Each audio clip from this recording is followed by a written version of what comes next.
Here's a quick walkthrough on the shaft and clutch system in the ETV.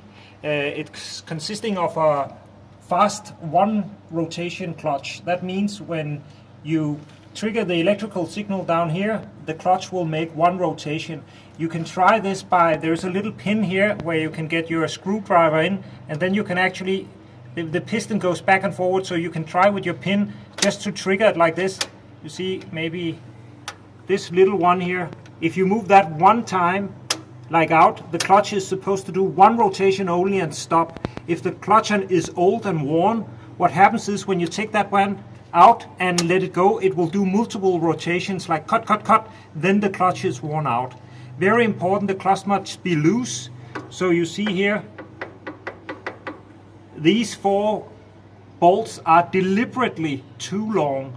So they are supposed to be loose. So you can do like this.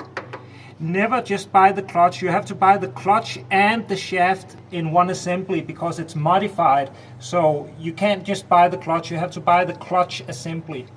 Another important thing, the motor here runs with a capacitor, and that means it gets a little hot. So it's very important that this fan down here is running all the time, else this motor burns out. In some models the fan is mounted on the side instead. So to change the thing, you loosen the bolts here.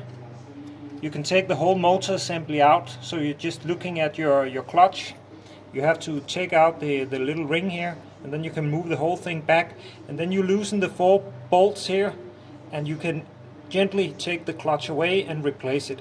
If one of the bolts here are snapped for some reason, there is no other way than to actually drill it out. That is the only way you can get into that, and then put a new thread in.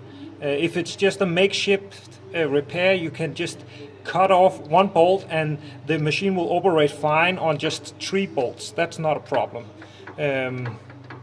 Alright, that's it on the ETV shaft fix.